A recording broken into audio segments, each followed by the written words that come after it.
What's up, Schmillville? Welcome to the second episode of the Meaning of Podcast. I am Ace, this is RB3, and we're going to be talking about one of my favorite filmmakers right now, and probably the hottest filmmaker, at least for quality movies go, currently in Hollywood, and that is the French-Canadian man himself, Denis Villeneuve. Yeah. Now, this guy is a guy who, like I said in the beginning, has made some pretty spectacular movies.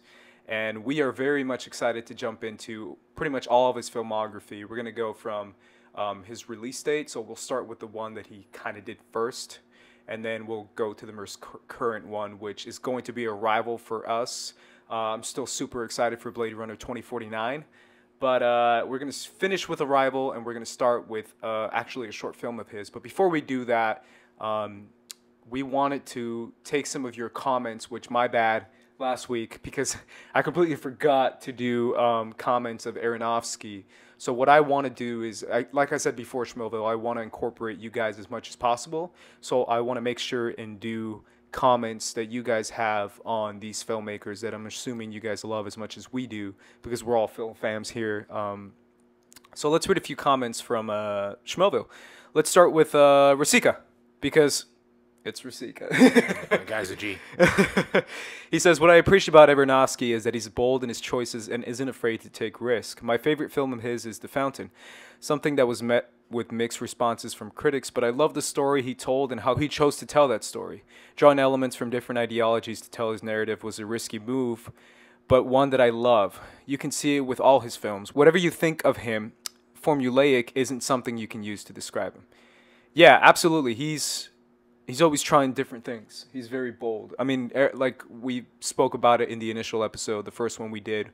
Aronofsky is one of my favorite filmmakers, and I know he's one of RB3's as well. Yeah. I mean, I definitely, in my work, I take a lot from what I learned through his movies, and able to incorporate a lot of stuff in the films that I make and the things that I do. In my pursuits in filmmaking, in terms of The Fountain, I mean, we kind of talked about it a little bit. How about how much I love that movie? You love The Fountain, yeah. I love that movie. And I still think it's his most. I told you before, but I think it's his most ambitious movie. yeah, it definitely is. I think it's more ambitious than Mother, but that's me again. Yeah. Because everyone's talking about how crazy Mother is. I think The Fountain's way crazier. Yeah, I mean, it's a hard movie to grasp on. I mean, yeah. I'm not like, it's not one of my favorites, you know. I definitely have like some issues with it. Like, you know, it has this, you know, it's definitely like a very Aronofsky, like, oh, we're not gonna give you any information, just jump right into it. You know? Then again, we're probably gonna talk about one of those for Denny as well. Oh yeah, there is a movie from Denny that he does, and I'm assuming a lot of you guys know that. For me, I'm like, The Fountain is this is 1 + 1 = 2 compared to this movie from Denis Villeneuve. Yeah. Let's read another comment from Nick Bosworth. He says about Aronofsky, he says, he's a very ambitious director. I can't say I enjoy watching all of his films, but I'm glad I've seen them. They are very impactful and full of risk. Most of his films, however, are one and done for me. I appreciate the art, but it's too rough for a second watch, in my opinion, a.k.a. Requiem for a Dream. Yeah, you know, not everyone loves Aronofsky, obviously, and a lot of people have like a love-hate relationship with him because he makes movies that are, I don't want to say offensive, but they're very much like divisive is a better word for it. Like Mother, like Requiem. Those kind of movies that kind of hit you in a certain way that you're like, I don't appreciate being hit that way, Mr. Darren Aronofsky. Yeah. I don't like you slapping me around like that. So he makes very divisive films. Yeah, it's a phenomenon of his that you could get a director that's so polarizing, but yet so acclaimed and praised. I think it just speaks like great about like the way he uses his camera, his editing. And, you know, it's funny, we kind of, you say, you know, you can't really watch Requiem for a Dream over, and, you know, and we got a lot of those comments. But we also got people who are like, oh, yeah, I could watch that movie. Yeah, there was one guy who was like, oh, that movie's easy. I'm like, bro, stop it. Yeah, I mean, it's funny because even with, it hurts like, my soul, man. It's so such destructive like behavior and stuff in there, but they're so entertaining to watch, man. Like I could, like the first hour and a half of Requiem for a Dream, I could watch any day, all day, it's great. And then like once that like last sequence starts to hit, I'm like, you know, I might have to turn this off for a little bit. Those last 20 minutes, you're yeah, like, wow, yeah. I'm good. So, and I think that's a lot of his other films. You know, Black Swan is a very exhilarating, very captivating movie, and then it just kind of turns into like this really dark thing. And I think we talked about The Wrestler being like his most like leveled film. Yeah, and most I think grounded movie. Yeah, and I think that's the one a lot of people can revisit a lot and digest a lot easier. So For sure, yeah. for sure. There was another comment here by Lucas Bradley. He says, Noah is shockingly an all-time favorite of mine. The concepts and ideas he explores in the film are fascinating. He dives into so much that watching it multiple times is a must. Yeah, Noah is one that I definitely want to rewatch again. It's been a while for me. I remember initially diving into it and kind of appreciating everything. But yeah, it's crazy, an all-time favorite. That's definitely one that is another one that's kind of been split-ish with the critics. I know the audience it's clearly not something that connects with the audience, but with the critics were like, I don't know how to view this movie. This is weird. Yeah, I mean, I remember watching that movie like opening weekend, and me and my friend and my friend's parent was like, "Really, you guys are gonna see Noah?" Like, I heard the reviews on that were just horrible. Like, I was like, "Really?" I heard they were pretty great. So it was a weird phenomenon. I think Noah is definitely a movie that benefits a lot from rewatch, and because when I saw it initially, I was like, "Yeah, it's all right," but it works in a lot of different ways. Yeah, once again, guys, we want to be taking more of your comments, so we'll be making posts in Schmelville, so make sure you're on that Schmelville post page. And we want to talk about more filmmakers that you guys enjoy as well. Let's jump into Denis. So Denis Villeneuve, like I said before, is a well-known French-Canadian director who I feel now is like the hottest filmmaker right now as far as like he's like the Michael Fassbender of directors, where everyone's like, who would be good in this role? Michael Fassbender. Now it's like, who can make this movie? Denis Villeneuve. Like, everyone wants to see, let's see a Denis version of Batman, a Denis version of like a superhero movie, a Denis version of like a Star Wars movie. People are always like, oh, Denis should make a Star Wars movie. He's very much like that director that everyone has at the tip of their tongue. I'll ask you the same question I asked for Aronofsky. What did Denis Villeneuve's films mean to you? Well, in a lot of his movies, you see the idea of choice. You know what I mean? You see characters that are forced to in a really complex situation, and how do they choose to get out of that? How do they choose to move on past that? And I think the touch of his films is just like, you know, he's really good at orchestrating like a psychological trap for his characters. Like they have to be in this position, and if the only way they could get out is choose A or a B, the red pill or the blue pill. And I think that's really interesting cinematically, because a lot of times, a lot of films are like, oh, this is by nature, this is what life is, this is what how we should passively move through it. And then the news films is like, no, you have to make a choice, and that choice is gonna like make or break like the psyche of this person. So I think that's really interesting. I love all of his movies pretty much. I can't really think of one that like stands out as like a bad movie or anything. They all are really powerful, very emotional. Which is rare in a filmmaker, right? Yeah, yeah. That's really rare. And like you said, even Aronofsky made some ones where you're like, nah. But for me, I like all of Aronofsky's. But Denis makes every single one of them you can watch and be like, damn, that's a really good movie. Yeah, yeah. And even if the subject material is dark, because a lot of his movies are dark, very dark. Yeah. Pretty much all of his movies are dark. Yeah. But you know, it says something about the society we live in. It says something. It always has commentary, always has meaning, and can always provoke discussion. So I always appreciate that in a filmmaker. Yeah, for sure. And then once again, guys, if I'm going to repeat myself a lot, but one thing that I want to make sure we know is that this is our personal identification with the film. Not everything we say might necessarily be what the filmmaker initially wanted to say. Not everything we say might be what you got from the movie. There's definitely going to be one Denis film that I'm going to talk about more personally than necessarily what the filmmaker wanted to say, but more what I got from the movie. You're going to get a lot of our interpretations of the meaning of Denis Villeneuve's films. And let's jump into one that you mentioned to me This is a short film from Denny. It's called Next Floor. Yes. And this is a 10-minute short, and it's something that you can find anywhere. I found it on Vimeo, to be honest. I just typed in Next Floor and it's on Vimeo. Yeah. And this is pretty early on in his career. Denny makes a lot of shorts. I think he has like 4 shorts maybe that he has out there. But you really wanted to bring this one up, so I'm going to let you talk about it. Yeah. I was really like, when we picked Denis Villeneuve as our next topic, I was like, okay, I want to talk about his movies, but I really want to talk about this short. Because if you want to watch this short, Next Floor, it's on, like you said, Vimeo. Yeah. It's on Film Shrug. It's 10 minutes or 8 minutes. It's super short. It won about 40 awards at a bunch of different film festivals. It's very acclaimed. Yeah. And I think that this is probably one of his first like pokes at like a political kind of satire-ish kind of deal. What it basically is it's a lot of like big cats, like aristocrats or whatever, just like eating food, and it's literally just them eating food, and they're being served like the most disgusting like animals or whatever it is. I don't really know what they're eating, but and the servers are just serving it to them, and then out of nowhere, their long table of all these aristocrats just like fall to the ground, fall like to like a floor underneath, and the waiters like all follow them downstairs. And I'm like, what? This is weird. But they just keep eating. Like, they don't stop. Like, they just continue as normal.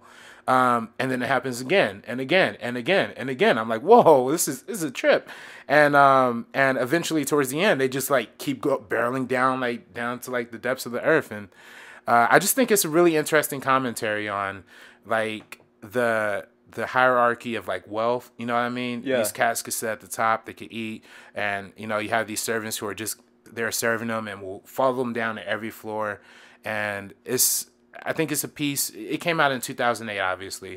We know Denis Villeneuve's Canadian, French Canadian, but this came out during the time of the economic crisis in America. And I think this speaks a lot towards that, right? Like the class discrepancy, the way like the hierarchy can fall like rapidly, but nothing will change for the guys on top. Yeah, that's good. But everything will change for the guys on the bottom, right? You know. So I just thought it was like, wow, this is one of the most thought-provoking, kind of one of the simplest concepts I've ever seen, but has so much to say, and I think that speaks a lot to Villeneuve's like filmography. Yeah, absolutely, and obviously his direction of that is top-notch. Yeah, it's a very weird movie, like the way it's directed. There's a lot of like zooms, a lot of like crazy music. The sound of the plates. I saw this short and I couldn't handle it. Yeah. I was like, dude, I feel like throwing up, man. This is just gross. It's super. It's supposed to be very gross. But yeah, you're right. It has a lot to say about kind of the gluttony of the higher class society, is how much they have. And they've had enough, and they're clearly in pain of how much they've eaten. Yeah. And yet they choose to eat more. There's one scene in particular where they've just gone down like the 4th time or something like that. And they're just in so much pain, not just from the falling, but just from how full they are of how much they've eaten. And then one guy looks at the other guy. One rich guy looks at another rich guy, and he looks at him, and he's almost like, oh yeah, I'm gonna eat more than you, bro. Like he's just, like, it's a competition. Yeah. He's competing with him as far as like how much more he can eat, and it's a hard watch. It's very much a hard watch, but you're right. It has a lot to say about society and how much people are willing to take so much that they're in pain of how much they have. It's crazy. And again, we don't normally talk about shorts on here, but I was like, this is something that anybody could watch. Everybody has access to. It's more of a recommendation. It's more a recommendation. Like, hey, check it out. We're not giving pretty much anything away. It's like the first 2 minutes of the short. Yeah. So we definitely recommend checking that one out as well. I say we jump into more of his filmography, and then we'll discuss his filmmaking tactics as we go along. Do you feel like that's cool? Yeah, that's perfect. And, you know, obviously he has that film Polytechnic. Oh, yeah, Polytechnic. We're not really going to talk about that one that much. Not. Yeah. Sorry, because I haven't seen it. Yeah, it's kind of impossible to find people. Like, I'm not going to lie. It's hard to find that movie. And it's also, like, just kind of like a short, like, black and white thing. It's very short. It's like 100 minutes long. Yeah. It's a feature, but it's barely a feature kind of thing. And I kind of wanted to talk about his feature films, and I know you wanted to talk about that short as well. Yeah. So before we jump in, actually, let me. If I have one thing to say about Denny, we'll talk about it more going ahead. But for me, the thing that makes Denny one of the greatest directors working in Hollywood right now, and I will clearly, unabashedly say that, is his genius with pacing. I think he is a master at pacing.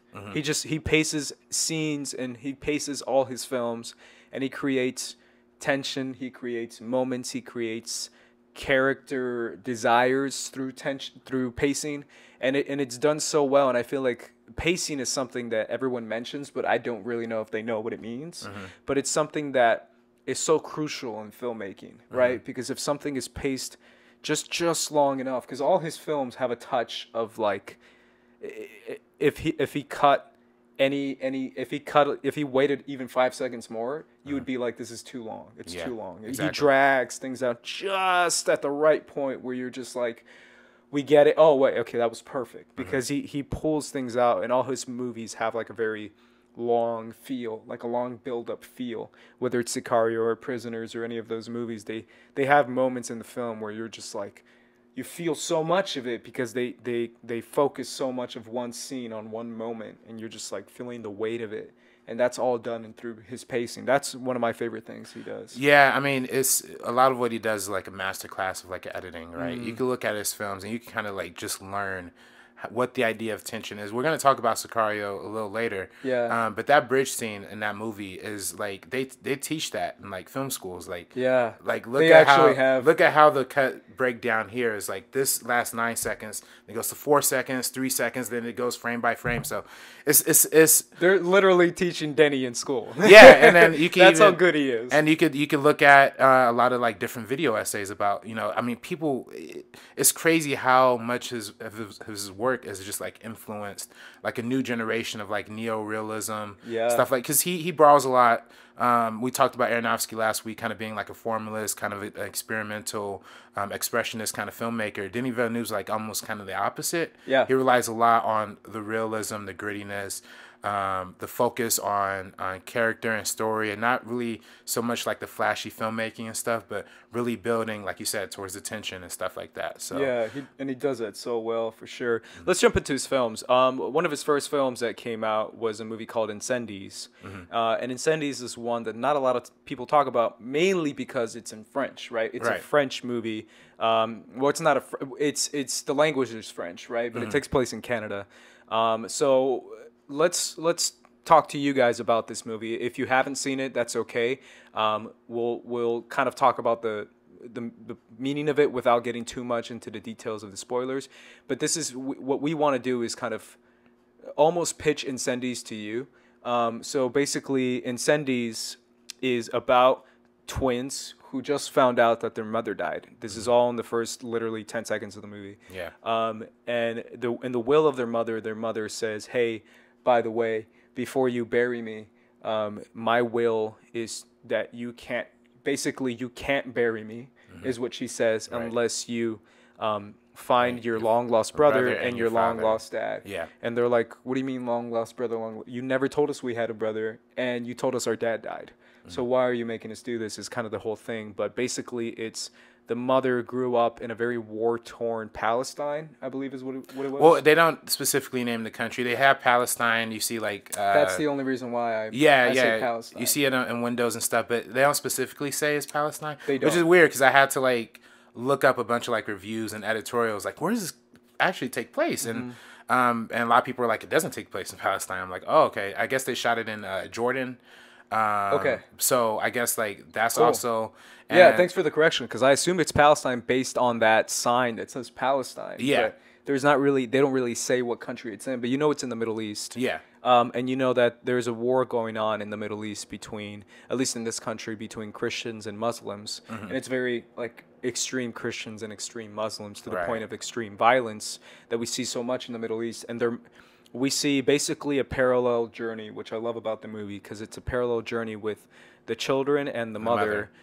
So it's the mother when she was younger, and basically it's the origin story of the mom, and then it's the daughter, mainly the daughter, but the son towards the end, who kind of goes on this journey to find out what the mother's backstory is, and then it cuts to the mother's backstory, and we go back and forth between the daughter trying to find out about the mom's backstory and the actual mother's backstory of what all the shit she's been through in her life growing up in a war-torn nation filled with war, violence, terrorism, and just awful acts of humanity and decisions that she has to make that are very personal and very destructive to her. Essentially, what I really like about the movie, besides, I like the structure of it. I like that it's a parallel journey. I like that the first cut that they have with the flashback of the mom, I didn't even notice it. I legit thought it was still the daughter. I was like, what's the daughter doing? Oh, that's the mom. It's a flashback to the mom. And then it cuts back to the daughter, and then it cuts back to the mom. I thought the structure of the movie is probably, besides the performances and the ending, is the thing that stands out the most. It's a different type of structure. It's a parallel journey, but it's also like a book. It has chapters in it, right? And they actually say the chapters. They have names of the chapters, and it's almost like a 8-chapter book inside a movie. What do you think of this movie, man? Because I know it's something that it's different for you, right? Because you've seen this one recently. Yeah, I literally was like watching this in the car on the way here. It's a crazy movie. I think it obviously focuses on like the geopolitics of like what could be happening in this Middle Eastern country that it takes place in. Again, like I'm not exactly sure where it takes place. Sure. I've even heard like conflicting reports, like the play takes place like not in Palestine. So I don't know. I'm not sure. The play that's based on, at least. It kind of, and again, we see this a lot in Villeneuve's films, but it's about these ordinary people kind of trapped in this like extraordinary world. Yeah.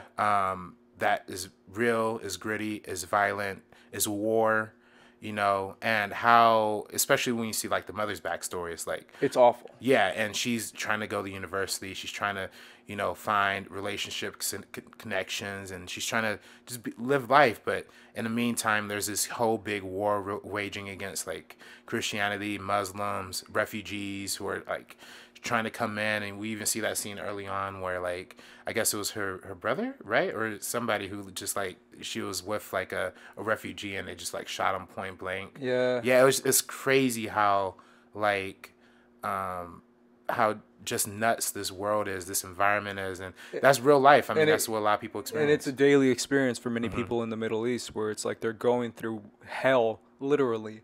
They're going through war, literally, whether they're a part of the war or not, whether they pick a side or not, whether they're on a different side or on another side. There's violence on both sides. We see that very clearly in the movie. That's something that stood out to me, was the fact that there's so much war. It's crazy how much she phases back and forth, and even towards the end of the movie, you see the phase back and forth of like, what side are you on? I don't know, whatever side gets me, I guess, right? Because she starts out, she's like, I'm Christian, I love the Lord, and this, oh wait, no, well, these people did that. Well, maybe I can work for the Muslims. Oh wait, the Muslims just bombed this thing. Well, maybe I could. It's just like she's on whatever side offers her a side. She's on whatever side offers her peace and just peace of mind, really. Yeah, and there's no clear answers, right? Like there's no good guy, no bad guy. Yeah. It's mainly to show, at least what I felt, was to show how extreme violence on both sides goes. How there's not really a side you can take that this is the good side because they fight with no violence, with peace, and with just no. They both fight with extreme violence and with extreme war, and they both commit horrific acts and they both commit good acts. It's awful on both sides. It really is. There's not really a clear choice there. One thing that stood out to me very much in the movie was that the daughter of the mother, who's going on this journey, she's like a super expert, extreme mathematician. Yeah, and I thought that was so cool because there's a scene where she's in math class and she's like a CA or a teacher in math class. A teacher's assistant in math class in a university, and the mathematician who's the professor of it is like this, super wise old guy, introduces the class as pure mathematics, and he goes on to say, welcome to pure mathematics. This is the most insane mathematical course you will ever take. You will attempt to solve problems that are unsolvable. You will completely destroy your social life. Welcome to pure mathematics. This is your teacher. And then she comes out and you're like, damn, I would never want to take that class. Right. But the professor and the daughter have a really good interaction where the daughter says, hey, my mom just told me that I have a brother I never knew, and I have my dad is still alive, and she wants me to go find him, and I just can't keep getting out of my head. And he says, you're a genius mathematician. Solve this problem. Right. This is your solve your X, solve your Y. This is your math equation that you are such a genius in math. Use this as a math equation. Try to solve life in a mathematical way. You use your expertise to try and solve it. And at the end of the movie, I don't want to spoil it because I really want you guys to see it if you Yes. haven't. She can't. Yeah. She finds out that some things in life don't mathematically add up, and that's why there's a line in the movie that the brother says, 1 + 1 can never equal 1, right? And then she just is so confused by that because some things in life are just so horrific and so bad that you can't mathematically try to solve it in a logical way. Some things just don't make logical sense because life can be so cruel sometimes that even your genius expertise or even things in the world that you think would make sense, sometimes just the world is so against you that you're not going to find that answer. Right. I thought that was so fascinating that she's this mathematician trying to solve a problem, and at the end she solves it, but not she doesn't solve it in a mathematical way. Yeah. What she thought she would. Right, right, and I think this attests to the fact that a lot of like Villeneuve's characters are people who are really smart and really good at what they do, almost like experts. I mean, she's a math. If you watch this movie, she nails like this crazy like problem and equation that even like people who are like involved in the movie, like didn't really know like a solution to. They had to bring in like real mathematicians to like help out with just like this little detail. And it's the fact that they're able to nail down these fine little details with each and every character that they have here is great. And like you said, they're able to use their intelligence to find the answer or not find the answer. Yeah. No, it's hard to always apply what your field of expertise is to anything. And I think particularly in the case of Incendies, is like, oh no, it's not as straightforward as that. You have to look a little deeper. Everything's not going to be showed to you. And I think that's one of the brilliant things about Villeneuve is like he's treating his characters like he treats the audience. You know, Yes. We're not going to give you every answer to the question you have. Yeah. We're not going to show you. We're not going to give you clues here and there. It's not like a traditional movie because when you really think about it, it's almost like it's like a war movie mixed with like a noir kind of thing, right? Just like searching, finding these details, mystery, yeah. So, but unlike most films, it's not like the pudding is right in front of you. You have to search and you have to look, and even looking into the mother's backstory, you kind of see some echoes of what you might see coming down the line towards the ending. But in the end, it's like you have to be paying attention. You have to be watching this movie in order to like get it, and I think that's really impressive. And that's something that we see kind of in all Denis films. I like what you said about real quick. I like what you said about Denis. Almost all his movies feature an expert in something. That's so true. We see that in Arrival with Amy Adams as an expert. Jeremy Renner is an expert. Right. It's like they're the top of whatever field they're in. I think that's super cool because we get to see the mind of someone else. How do they go about life in a different way when you're a language expert, like in Arrival, or science, or a mathematician, or Sicario, or when you're a professional killer, right? Right. I think that's really cool. But I like how all of Denis' films kind of have like a circular thing. Yes. The beginning is the end. The end is the beginning. Yes. Kind of all that whole. We see that in Incendies too. Yeah. With kind of like little details towards the beginning and little details towards the end that come full circle. All of Denis' films have a theme of circle, pretty much. Yeah, and we're gonna talk about that quite a bit. Yeah. But it really is he doesn't like that linear.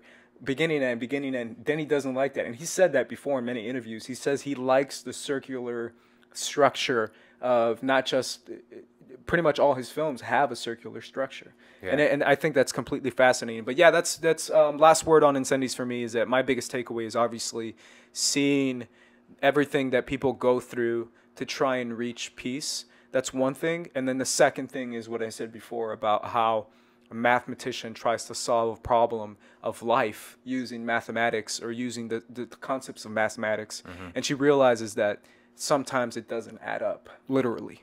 Right, and for me in Incendies, I mean, obviously it's an acclaimed film. It was nominated for the Academy Award for Best Foreign Film when it came out, and I think this movie indicates a lot of like the themes of geopolitics, what the relationship to people in war is who are like living in these war-torn Middle Eastern countries. Or just like war-torn countries in general. Like, it doesn't necessarily have to be just the Middle East, but there's obviously problems throughout the world, which is devastating. But in narrowing in on like these specific characters, you really get to see how impactful and how dangerous and how how remorseful you end up in the end of like these are the conditions that we have to live with. Yeah, So it's absolutely. fascinating. Let's move on to his next release, which you think would be Enemy, but it's actually Prisoners. Yeah. So let's go in order just because. Prisoners. Let's go to Prisoners. This movie is crazy. This movie's insane. Honestly, it's between this one and Arrival for me as my favorites, and it's between this one and Arrival for me as like perfect films. Like legit. Okay. They're perfect films. As far as like, I don't know how Denny's ever going to top himself. I mean, I guess he kind of does in different ways, but he does it in different genres. Prisoners to me is just a testament in acting. It's a testament in so many different things. But the main thing that stands out to me in Prisoners, and as you guys have probably seen this movie, Hugh Jackman's in it, Jake Gyllenhaal, Terrence Howard, Viola Davis. It's a great cast. But the thing that really stands out to me is the concept of faith. Yeah. The concept of morality and faith, and how, again, we talked about faith quite a bit last week with Darren Aronofsky, but how I was thinking about it, besides, doing this whole study of Denny and doing this whole study of all these movies, I kind of go in and out of dreams with it and stuff. I just freaking obsess over these guys so much. You become like Amy Adams. Become Amy Adams. Yeah. I can see the future, guys. But I started to realize that what is to stop me from doing certain things, and this is me personally, right? This is me watching TV or just watching sports and watching commercials and thinking to myself, what is to stop me from doing something against that I personally, my flesh desires it, I guess you can say, but my heart stops me, or what is it that stops me from having no inhibitions and just going beyond my way? And for me personally, it's my faith, right? It's my walk with the Lord, I guess you can say. And for a lot of people, that's what it is. I mean, not for everyone, but that's what it is for a lot of people. And that's that concept that Denny has in this movie, whereas Hugh Jackman has, very, very much in his faith, very, very much grounded in his faith, and that's usually what stops him from committing atrocities. However, he drops it, or almost uses that in a way to justify his atrocities, in a way to almost like step over the boundaries of morality and still be okay with his faith, and almost just see that as like a testament of God, where it's like, I'm doing this because God allows me to break these rules in times of extreme need. I think that's just so fascinating between your faith, your inhibitions, and your morality, right? Because that's what keeps people balanced, is like, I'm not going to commit these awful acts of sin because of my faith. Right, exactly. And like you said, of course, Prisoners deals a lot in the idea of faith, religion, particularly with the Hugh Jackman character being representative of a man who is so gun-ho to his faith and his religion, and how this tragic situation of just losing his daughters brings him to this breaking point of like he has to kind of abandon that stuff. And we don't know a lot about his past. We get some glimpses knowing that his father committed suicide. Yeah. We know we know very little about him basically, but we know he has a thing for alcoholism. So, and seeing in the context of the story, it's like, is he reverting back to his old ways? Is he ditching Christianity in general? But meanwhile, we have this character of Loki, played by Jake Gyllenhaal, Detective Loki, who is non-religious, who wears Freemason rings, who has like not satanic, but like Freemason tattoos on his neck. 7-star tattoo, right? Yeah. So it's, he 8-star tattoo, I'm sorry. Yeah, so a lot of that is Freemason, iconography that is all about, searching for an institution or being free of an institution. But meanwhile, he's kind of on a path of self-discovery himself. I don't know if it's necessarily faith, but it's definitely a form of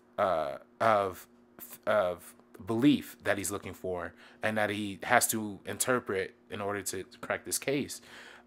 At the same time, where we have this overarching antagonist towards the end, like the big bad guy is like literally the devil, right? Yeah. Like she has snakes. She's putting these kids on LSD to like dream of snake venom. Yeah, snake venom. Yeah, it's as she says that she's in a war with God. Yeah, exactly. So it's strange that, and obviously we have the other cast members like Paul Dano and I can't exactly remember who plays the other son in the film of the Oh yeah, lady. he's a great actor, but I forget his name. Yeah, he was in the Dark Knight. Yeah, he was in The Dark Knight Rises. And Dark Knight, sorry. yeah, he's great, and I think that overall we see hints of like symbolism that kind of talks to the ideas of faith and belief and religion. Yeah, that's why I got a lot I got a lot out of this movie because of that, because it resonates with me so much with faith. Hugh Jackman's character, there's a scene when he has Paul Dano in the shower. Yeah. And he keeps burning him, and there's a scene where he literally takes a knee and he's like, God help me, and I'm like, dude, what God? Yeah. You're burning this guy, dude. Yeah. Like you're seriously like praying to God right now to be like, hey man, just Jesus, please help me right now. And I'm like, dude, you're burning a guy. Yeah. You're committing something that's so awful and so just against God, pretty much, and yet you're praying to him as if you're doing his will somehow. Yeah. And it's crazy because it's like I said before, using moments to justify your sin, right? Where it's like, if my daughter is kidnapped by some sort of psychotic weirdo, you bet your ass I'm gonna kick Right. some people's ass, Exactly. right? Yeah. But it's almost to the point of like, can you do that, right? Mm-hmm. In the faith of the Lord, can you push boundaries if boundaries against you were pushed? Does God give you a free pass somehow? You know what I'm saying? Like that shouldn't be the case whatsoever, and yet that's what he feels in the movie, is that I do have a free pass because I'm confronted with something that's so demonic in nature, right? Mm-hmm. With people who kidnap children, that to combat these satanic demonic people, I have to let go of a lot of my Christian morality and use tactics that they would use. I mean, that's crazy, right? I mean, Right. it's one of those concepts of like holding on to your faith. What does that mean to you? Yeah. Does that mean,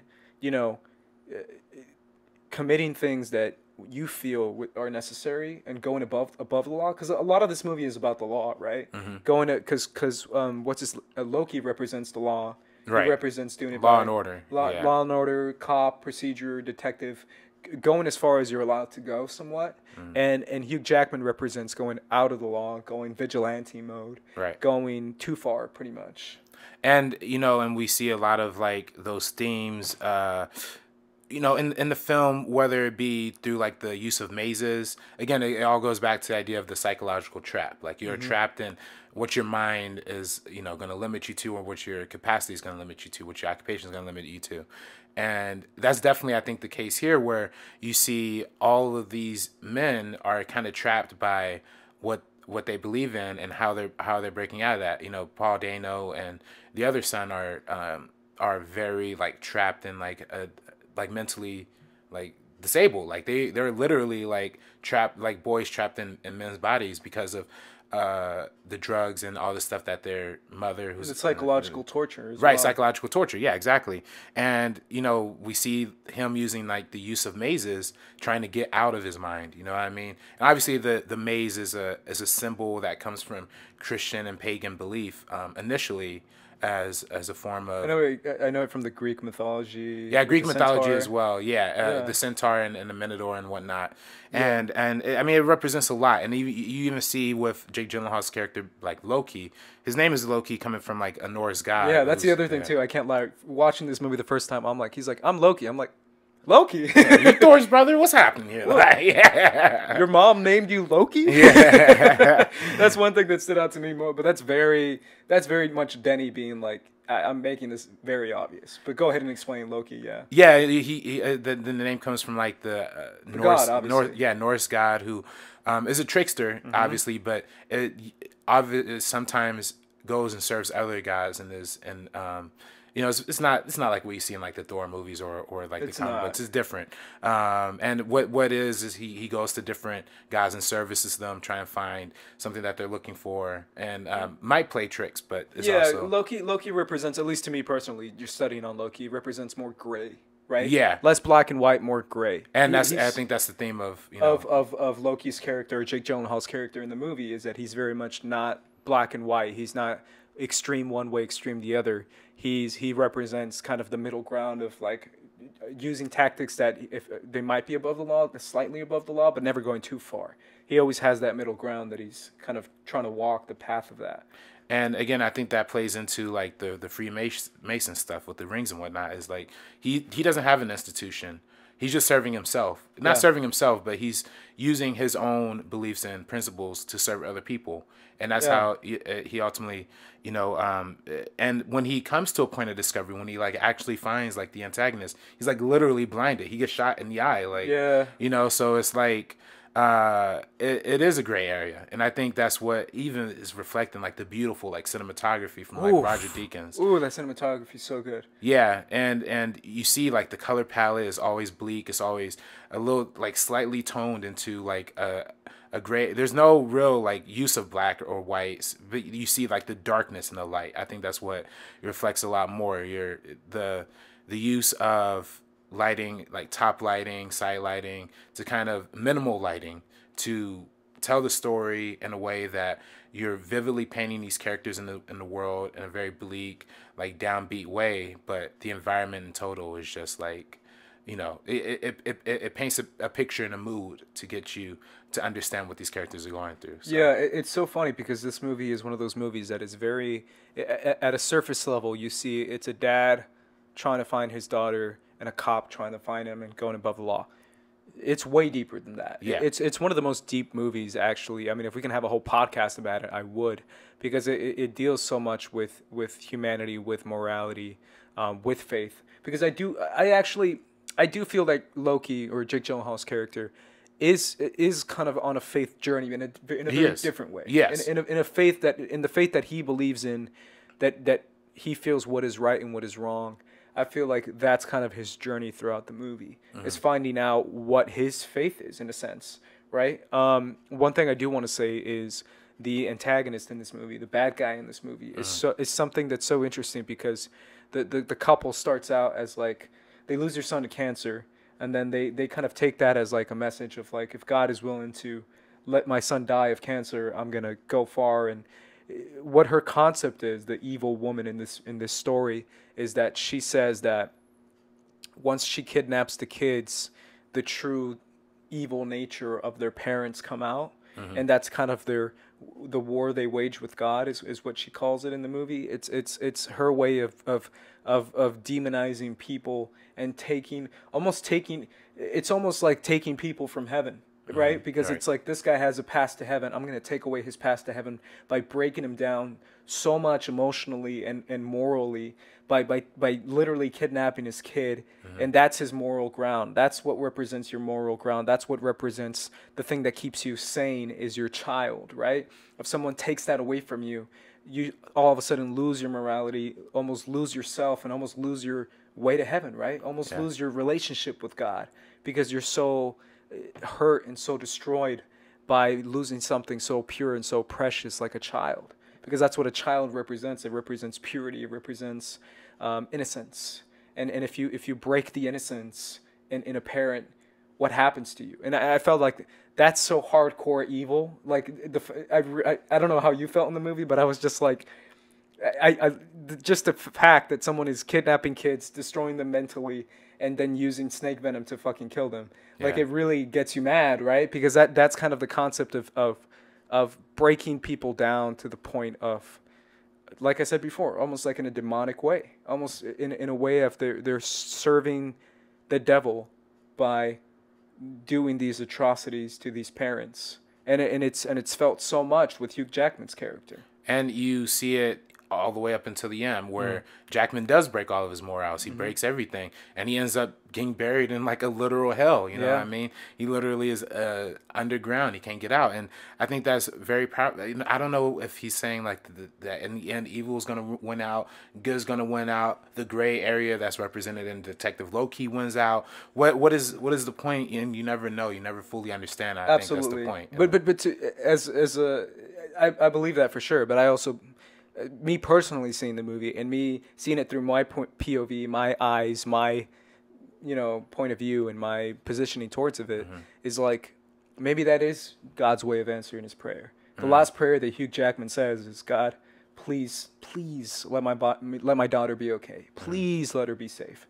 That's all he wants. If I gotta die, God, if I gotta lose myself for my daughter to be okay, then I'm okay with that, God. If I need to die and if I need to starve to death in this cave, as long as I know that my daughter's okay, or as long as she's okay, I'm fine with that. Yeah. And in a way, God did answer his prayer with Loki, right? Because his daughter was okay.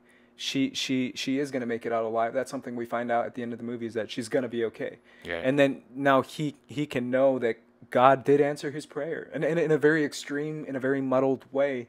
But in a way, it's like, yeah, I mean, all this stuff that you did, and all as horrible as it was, but at the end of the day, God heard your prayers. You're still getting punishment for what you did, but at the end of the day, God is not going to take it out on that little girl. He's going to let that girl be saved by Jake Gyllenhaal's character of Loki, who was willing to stay within the morality of morals and of the law, right?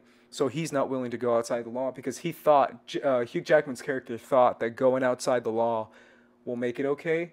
But Jake Gyllenhaal's character knew that working within his own boundaries and his own faith, of keeping himself centered, he was able to find that little girl and save that little girl. Right. And we see a lot of ways that, you know, we could point to that. I remember reading an interview with Jake Gyllenhaal where he talks about the thing that makes Denis Villeneuve so great as a director is his attention to detail. Mm-hmm. Just like every single frame means something to the story, to the characters. And we see it even when like they're driving and he has the cross on in the middle, and then when things start to get a little shaky, the cross starts shaking, it's tilted sideways, you know. And again, the attention to detail and finding those little pieces. And we talked again about the tattoos and the rings and what those might represent, but we don't necessarily have the answers to that. We but don't know. Yeah, and it's just it's interesting. It's little details, because I think he has a tattoo on his hand, a cross, right? Yeah. Loki does. Jake Gyllenhaal's character, yes. yeah. And which also confuses it, because then you see, like you said, the ring, and you see the neck tattoo, which stands out like crazy, mm-hmm. right? Because if you see a guy with a neck tattoo, you're like, damn, bro. Yeah. You got a neck tattoo? Right. And then the cross tattoo on his hand, too, it kind of throws things off, because you're like, wait a minute, you have that crazy star, and then you have a cross. Yeah. I think it's supposed to represent, personally, this is what I'm getting out of it, is the concept of keeping your faith. Right? Mm. Whether it's the Christianity, whether it's the star, whether it's the ring, it's keeping it, right? It's making sure you stay firm in what you believe in, and have faith that it's going to turn out in a good way, whether everything in the world is going against you. Right, and there could be multiple interpretations on that too. Yeah. I mean, what I kind of take away is that maybe nailing yourself down to an ideology maybe isn't the best idea. Okay. Maybe for Loki's character just kind of like being amongst his free will, but also like staying loyal to like the laws of the land, he's able to find self-discovery, and that he finds the little girls, but he's also like finding what the meaning of like what he's starting to believe in. I mean, and I think it all comes down to, I think, an interesting quote that Denis Villeneuve has in one of I believe the commentary of the movie. He says, the whole point of the film is not to show, but to suggest. And I think that's really what they're really going for here. So yeah, I love this movie, and obviously, as far as the filmmaking wise goes, it's incredible as well. Any last word on Prisoners? No, it's a brilliant movie. Obviously, it was nominated for the Academy Award for Best Cinematography. We talked about Roger Deakins being nominated for that, and we're going to talk about Sicario. Oh yeah, we're going to talk about some DP action. Right. Some cinematography action. Right. Yeah, cool. Let's move on to his other film that followed this one, which is one that he really wanted to make. Yeah, that's Enemy. Enemy, yes. With starring Jake Gyllenhaal, and I feel like this film, yeah. Out of all his films, you're very much like, holy crap, what is going on? Yeah, it's a trippy movie. This is by far his most experimental movie. It's by far his most bizarre. It's by far his most open to interpretation. His more symbolic movie. The whole movie is almost an encapsulation of the mind, right? It's supposed to represent consciousness and subconsciousness, and it's supposed to be kind of a battle that's going on between the battle inside the mind of Jake Gyllenhaal's character. Right. What do you think of this movie, Enemy? It's a cool movie, man. I mean, it's difficult. It's a trippy. There's a lot to dissect in it.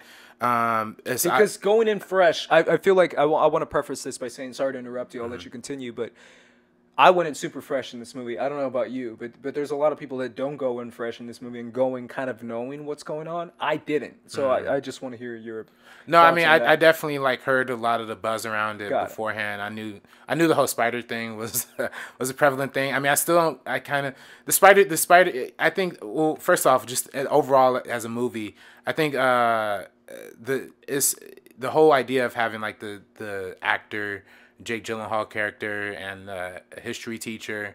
I think they're just one and the same. I think that's pretty straightforward. I think they even tell you as much in the movie. They do, yeah. And I mean, and they've said it a million times. They're like, yeah, it's the same person. Yeah, and there's a quote from Denis Villeneuve where he says, "The film is a documentary of my subconscious." So he's definitely like exploring like what the subconscious wants, the needs versus the desires. You know, what we lust for over what we sustain by.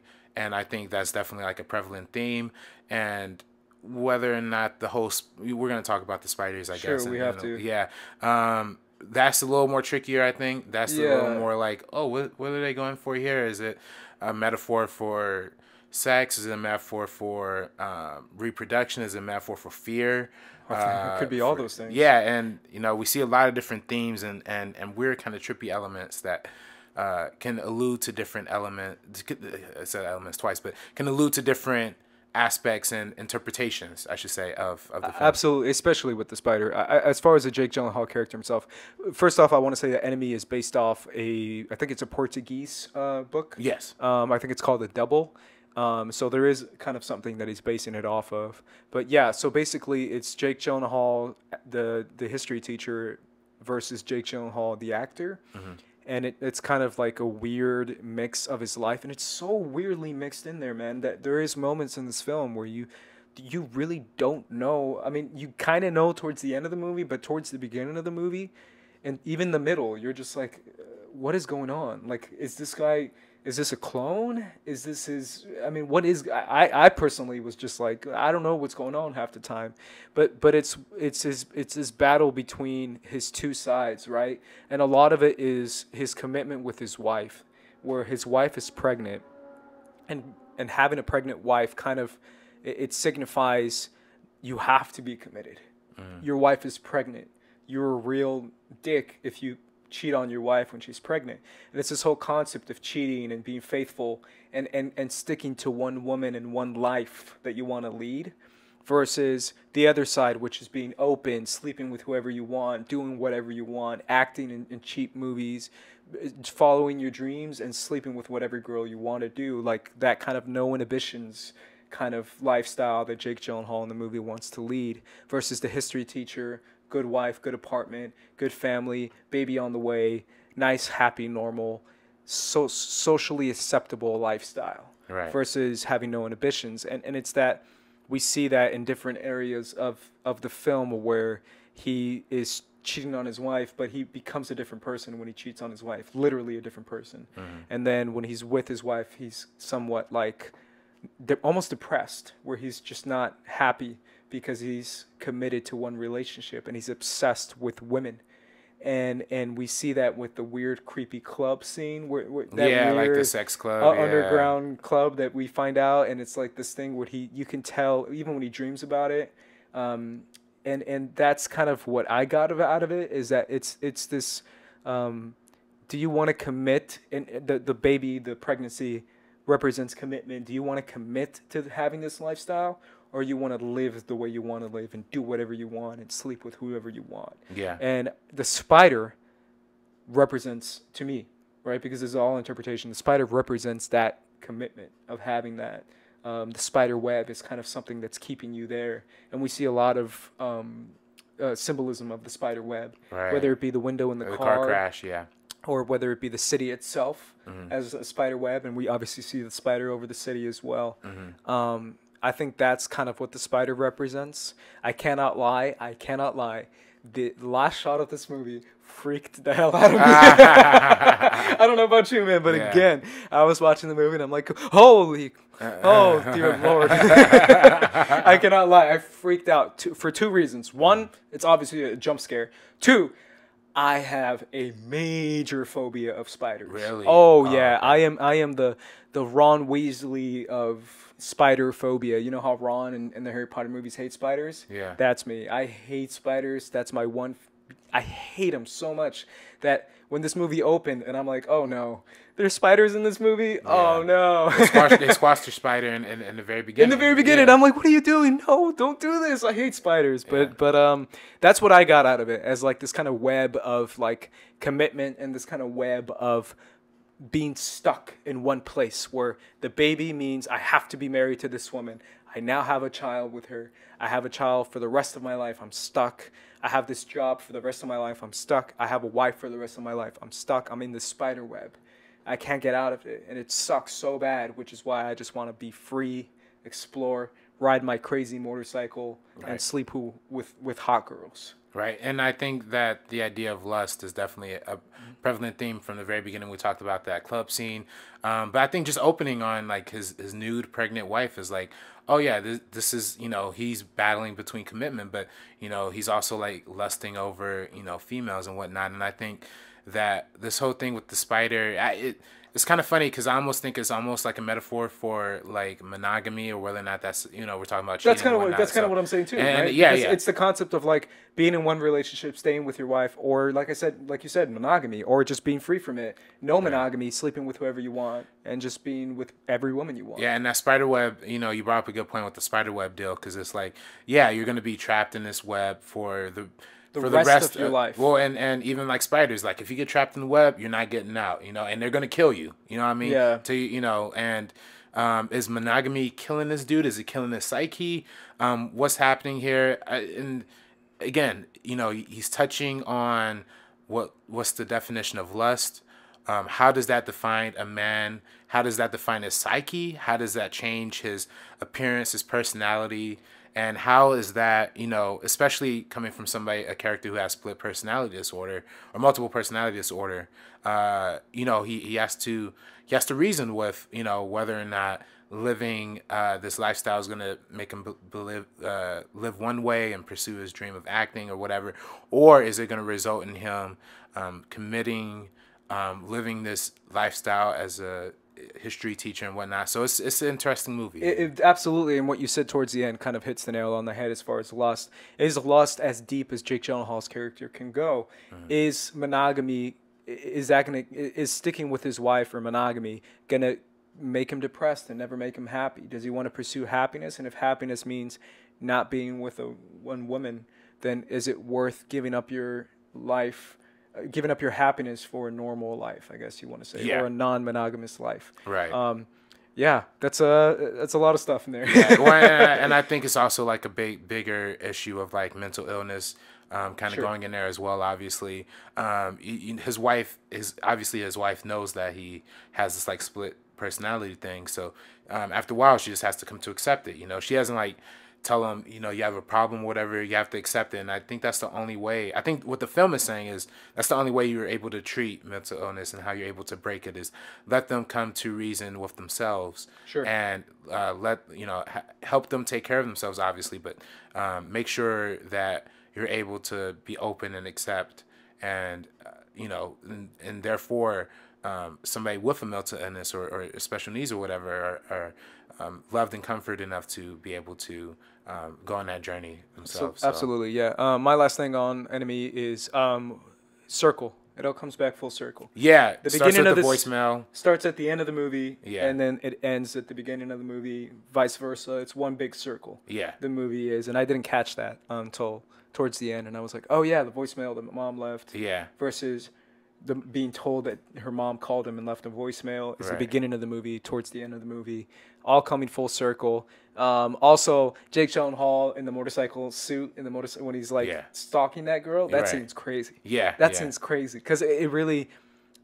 This is more of acting as far as Jake Gyllenhaal. His acting in that, his just straight up ridiculous swag in that when he's just chilling on the bike and he's just like walking over this girl and like zoom zoom with his bike and motorcycle. It just Right. shows the two different sides of him. Right. Yeah. Right. Let's move on to Sicario. Sicario is a movie that came out, I believe, 2015. Yeah, 2015. 2015. this was one of my favorites of the year. We did the Schmoes top 10 movies of the year with me, Copster, Cody, and I put this one at pretty much near my top 5, if not my top 3. This movie's crazy. Yeah. Yeah. Again, a lot of this movie hits.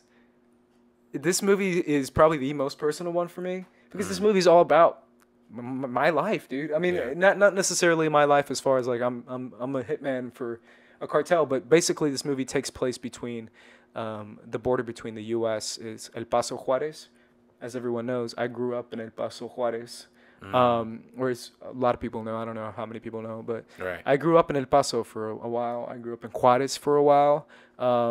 So this movie kind of takes place in a world that I know very well. My dad worked in Juarez for years. So I know Juarez very well. I literally lived in Juarez. And I know El Paso very well. And then obviously it takes place in Arizona as well, which is where I'm from, where I know the world of Arizona very well. And then it has a lot to do with the Cartel of Mexico, the Mexican cartel, and then the Colombian cartel, which again, ironically enough, I'm Colombian. I'm from Cali, Colombia.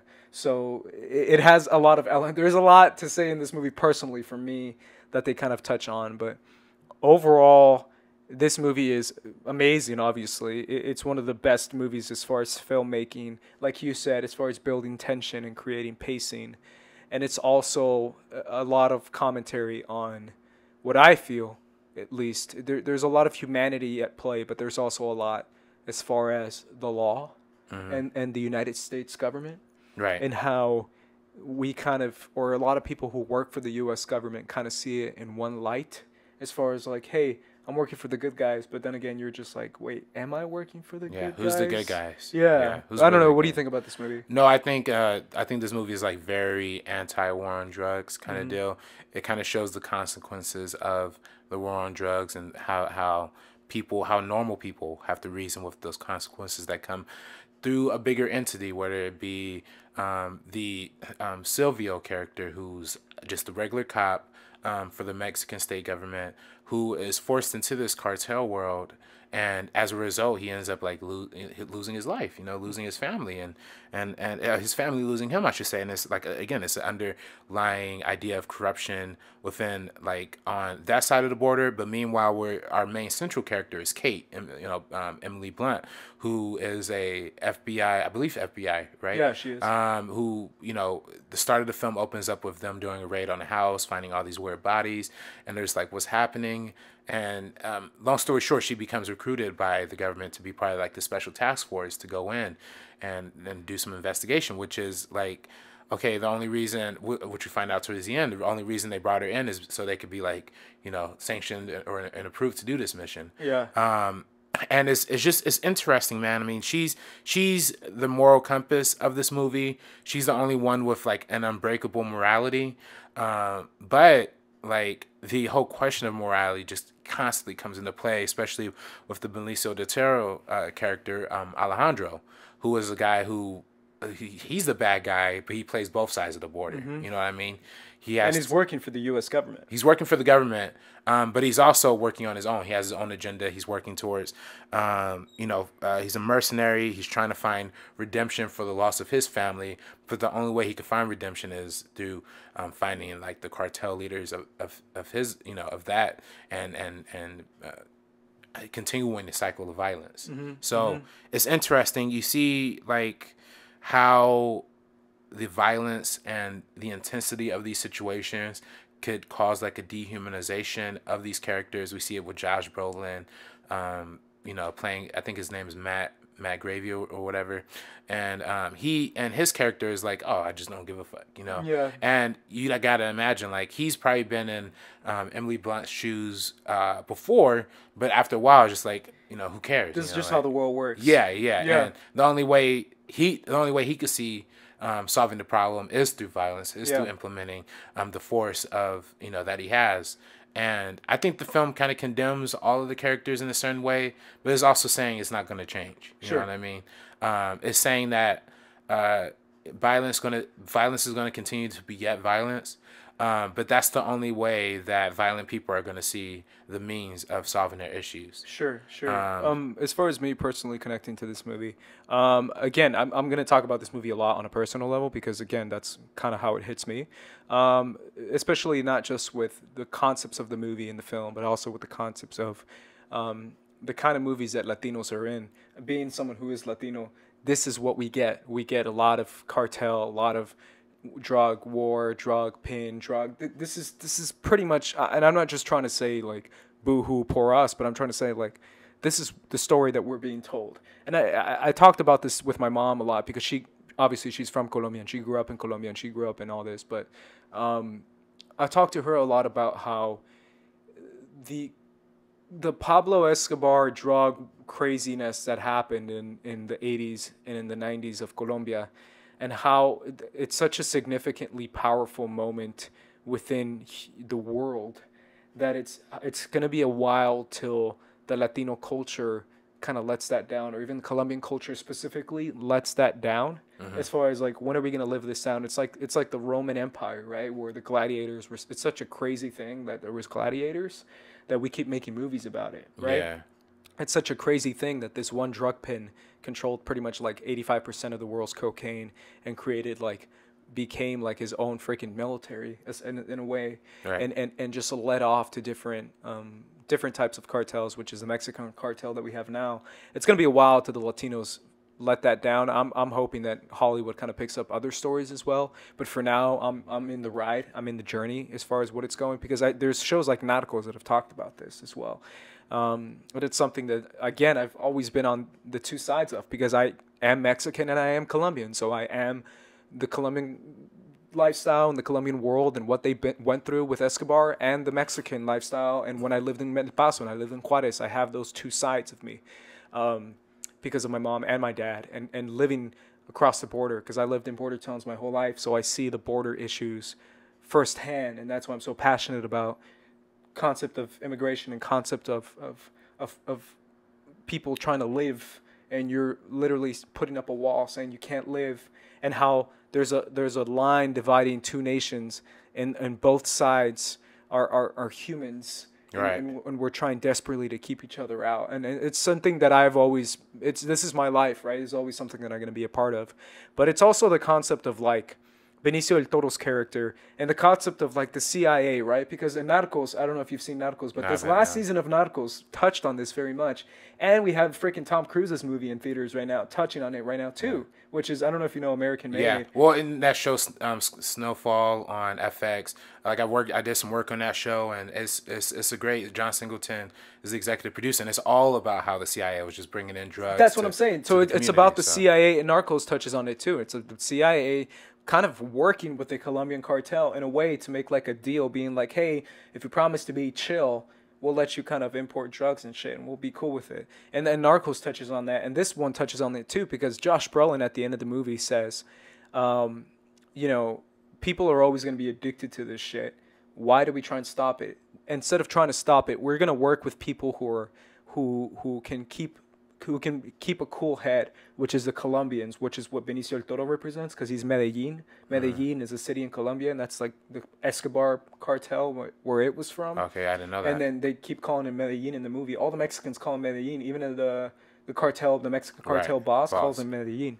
And then he represents the Colombian cartel, and the Colombian cartel is what the U.S. government wants to work with, and the Mexican cartel is too much of a loose cannon. It's too much craziness and too much violence and too much. You don't know if you can work with him, whereas like the Colombians, you know you can. So what you do is you set loose the Colombian dog, Mercenary, I yeah. guess. He's actually a dog in a way, Benicio del Toro's character. You let him loose, let him take out the competition, which is the Mexican cartel, and then you can work with the Colombians, who are much more sensible and who are willing to work with the U.S. government, whereas the Mexicans are not. And it's also kind of kind of a Suicide Squad kind of scenario, right? Yeah. Because if people kind of have an open mind about it and find out about it, it's like you can play dumb. You could be like, well, the Colombians and the Mexicans were at war, and that's why the Colombian guy killed the Mexican guy. We had nothing to do with it. The U.S. government had nothing to do with it. It's the Colombians and the Mexicans fighting, and it's almost kind of that scapegoat you can have. Yeah. And that just goes through like all of American history, whether it Exactly. be pinning, whether it be pinning, Asian Americans against other Asian Americans, whether it be pinning African Americans against like the home, the motherland. We'll talk about this in another episode. If we ever get to like a Spike Lee episode, we will. Yeah, Trust me, I'll we be will. passionate. But for me, final Yeah. thought, real quick, because I know I kind of ranted a little bit. But No, that's fine. Yeah. final thing I want to say is the concept of the U.S. government allowing this craziness to happen, and that's kind of the reality of the situation, where the good guy isn't really the good guy, and the top dog in this whole situation is telling you that going by the book doesn't exist anymore. The higher you go up, the lower down you are on the totem pole, the more they teach you go by the book, follow the rules, and the higher you go up, the more they're like, dude, toss that book out. That doesn't Right. exist. This is the real world now. If you're gonna be doing some top dog decisions, and if you're gonna be taking out some top dog people, then you're gonna get your hands dirty. Right. And for me, my last word on Sicario, it's obviously a movie that focuses a lot on what the nature of violence means, what the nature of morality means. How does that prevalate into like little characters, into individual stories? How does this war on drugs really impact the land of Mexico? And it's brilliant. Again, we're talking about Roger Deakins' great cinematography, the use of beige. Like, there's no black or white here. Even the first time we see Emily Blunt actually is through, like, one of the first times we see her is through security footage that is black or white. One of the last times we see her is through the night vision goggles that's green, or the overall color palette is like beige. I mean, there's no like central idea of what we are supposed to feel. There's no right or wrong answer. The answer with the circumstances that we've been given, the only choice you can make is either stick to your grounds of morality or just play on whatever side you want to play on. And I think it's brilliant, even with the cinematography, even with the shots of like showing like the helicopter shots over the border, where you just see like it's like this very similar looking kind of land, America on this side, Mexico on this side, but it's just all like this little fence that just causes this uproar and violence and all this stuff. So it's crazy. Kind of going on that point, going back on prisoners and that gray thing that we see so much in Denis films is the concept of not black, not white, but gray moral areas is something that we see in all of Denis films. Let's jump to Arrival real quick. Arrival is a masterpiece. It really is. It came out last year and it blew people's minds. And there's a reason why. I know you have a connection towards Arrival because you really love this movie. Yeah, that was my favorite movie of 2016. That's right. To me, this is the definition of a perfect movie. To me. Yeah. When I watched this film, I was mind blown. The idea that you could manipulate the art of film so well and so seamlessly, that you can manipulate the audience into thinking, oh, these are all like flashbacks to an earlier time, or really flash forwards. And there's this popular thing that they teach in film school. Like, no, if you go to film school for one day, you're gonna get this hammered into you. Is like the Kuleshov effect. You know what I mean? Like that whole idea of like you could take this one shot of like a weirdo looking at a baby, and it'll just like look like it's innocent. But you could take the same shot, the exact same actor, exact same expression, looking at like a hot woman, and it'll be like, oh, that guy's a creep. Yeah. You know what I mean? So in this movie, they use that to like the maximum effect, where it's like, time. Yeah, they open with like this thing what we perceive to be a flashback of Amy Adams, and we only perceive that because like the language of film dictates that we have to do that. But meanwhile, later on in the movie, we learn that these are really flash forwards, and these are all part of the non-linear thinking that inhabits Amy Adams. So again, it's brilliant. They dive deep into a lot of like philosophy and like linguistics that I've been like interested in studying for a long time. They obviously have that whole thing of the Suffer-Ward thesis, which is like the structure of language determines the way like your brain works and behavioral characteristics, and we see that being implemented. But that's the first time we've ever seen that idea used in science fiction, where it's like, oh, if aliens come in and you have to learn alien language, you're going to start thinking like an alien. You're going to start thinking non-linearly. And I think that's one of the most brilliant examples of just, hey, this is, we've had film for over 100 years, but here's something original for you, Yeah. you know, and here's something that's digestible in a way that works, that feels natural. And yeah, to me, it's a perfect movie. All the acting around the board is brilliant. It's absolutely brilliant. The cinematography by Bradford Young. Bradford Young, yeah, he Deakins wasn't available to shoot this. He was working on Hell Caesar with the Coen brothers, and having Bradford Young, and again, we talk about a lot of Villeneuve's films being this element of realism and neorealism. How they're able to incorporate that into science fiction is very interesting. I mean, you see like these kind of we talk about like the bleakness and all that stuff, but you know, having so much of the film be dependent on light, to the point where our literal introduction and presentation of the aliens is through a giant white light. Yeah. Right. So it's like, and then black and white. and yes, it's yeah, exactly. So, and yeah, them being like blacks, like silhouettes kind of deal. So it's interesting that they're able to incorporate, like the look of dirty, they call it dirty science fiction, of Dirty like sci-fi. yeah. So it's like you take a look into like the grittier, realistic. If this was a science fiction movie, this is probably, if this was gonna happen, this is probably how it will look. You know what I mean? This is probably how it will feel. It's less futuristic. Yeah, it's less futuristic, but it's very utopian. You know what I mean? It's very much like we have to rely on each other. We have to rely on communication.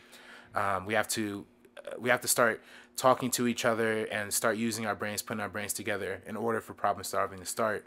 And you know, it came out in 2016, which is a big year of like division and whatnot. And it didn't even start the Yeah. I mean, they're filming this back, back in like 2014. Yeah, they didn't know how bad it was gonna get. Right. So now it's way worse. but I think in the end, it also, and I think that's what's so brilliant about it. Like, even though it's this real dark, real gritty science fiction thing, it ultimately offers like a bright solution. Sure. You know what I mean? I think there's probably one of the only like Denis Villeneuve films with like a happy like ending. a happy ending. That's so Yeah. true. That's very true. I'm gonna say a quick words on it just because we're kind of running out of time. To me, the reason why I love this movie so much is that it's all about communication, and it's the most realistic possibility of what happens if aliens came to Earth. I love it because it's all about language. It's all about what is language, what is communication. It's not just words, but it's the way we think, and we think in a very linear way because that's kind of how our language is. And what happens if we stop thinking linear and Right. we start thinking forwards and backwards. So Right. any last words on it? Just because I want to. Well, yeah, I mean, I kind of want to pose this question. I mean, I know there's a lot of people who say that Arrival is like a movie that promotes like a pro-life agenda, you know, is because of the fact that Amy Adams knows that her daughter is going to... Yeah, I don't see that. I don't. Yeah, maybe, but I see it more as just like, just the keeping possibilities open, even though you know that the possibilities aren't going to end up the way you want it to. I guess. Right, and that's a question that's even posed by the Jeremy Renner character. Like, if you know our daughter's gonna die, why would you still Have her? Yeah, but I kind of want to combat that too. There's a quote from Denis Villeneuve where he says like that definitely wasn't the intention, and in fact they were going out of their way to make sure in adapting the story. The movie's based on a short story from Ted Chiang called The Story of My Life, or Story of Your Life. Yeah, right. Yeah, so and that was the original title for the movie. But the whole idea is that you know, the original source material was like, oh, the daughter dies at a much older age and she dies from a rock climbing accident. But in the film, Villeneuve and the screenwriter actually readjusted that theme by making it she dies from unavoidable natural causes and she dies at a much younger age. So there's nothing really she could do, and doing that, it's not an idea of, oh, we're gonna give birth to her and knowing she's gonna die. Is that Louise chooses to make that choice, you know? Yeah, and the fact that she chooses to tell Renner, yeah, knowing that he's probably gonna divorce her for that reason. right. That's another thing too. If you know the future, if you know someone's future, do you tell them? Do you say, "Hey, this is what's going to happen," knowing that they might not take that in a positive way? Right. And it's especially like heartbreaking knowing. I mean, it was not officially confirmed in the movie, but there's that whole idea that her daughter actually ends up dying as because of her interaction and communication with the aliens, which is I think is like really unfortunate. Well, it's kind of like one of the more bleaker interpretations of the movie, but again, I think this is one of the landmark movies of all time. I think this is one of the best looks at science fiction. Is obviously nominated for, I believe, 8 Academy Awards, including a Best Director nomination for Villeneuve, Best Picture. No Amy Adams nomination, unfortunately. Yeah, which you were really heartbreaking. you were fighting for that. I thought that was the performance of the year. I thought that should have won. Yeah, Like, you were fighting for that. I remember that. Yeah, you were yeah. like, dude, nominate her, and I was like, yeah, maybe. Yeah, the score by Johan Johansson. Ooh, that score is so good. Yeah, and it's used so well. Yeah, and they take a lot of pieces from that, from like Max Richard theme that came out in like 2002 or something like that. I can't remember exactly which movie it's from, but they adapt a lot of. See, that's the reason I didn't get nominated for an original score. They actually adopt a lot of different scores in it, but like the eeriness, the kind of like overlapping. They use like an overlapping asianago to keep the intensity rising through the music. So it's like every time like you see the aliens come up, it's like a drone, like a, you know what I mean, and it just keeps it like building and intensifying. So I really enjoy it for that aspect of it. Absolutely, it's again, it's a masterpiece in filmmaking. It's a masterpiece in thinking. And it's a huge commentary on our society, especially today, as far as communication and as far as working together, and what's it going to take for humanity to successfully work as one.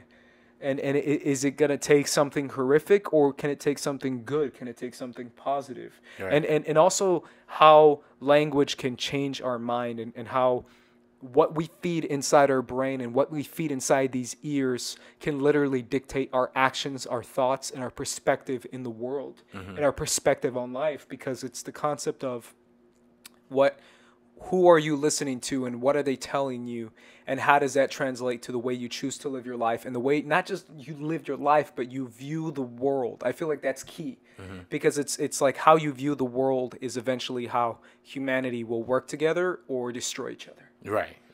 All right, guys, that's our episode for today. Again, we got into some crazy things with Denis Villeneuve. We're very much excited for Blade Runner 2049. Just keep up with us on Twitter to hear our thoughts on that. I'm at Squad Leader Race. RB3 is at RB3 Schmoes. Yep, and we're going to be here talking about more directors that you want to hear about. Let us know what you thought about Denis Villeneuve's films, and let us know what other directors you would like us to talk about in the comments down below. Make sure you keep it positive and keep it happy, guys. I'm Ace. This is RB3. Yes, sir. And we are peacing out.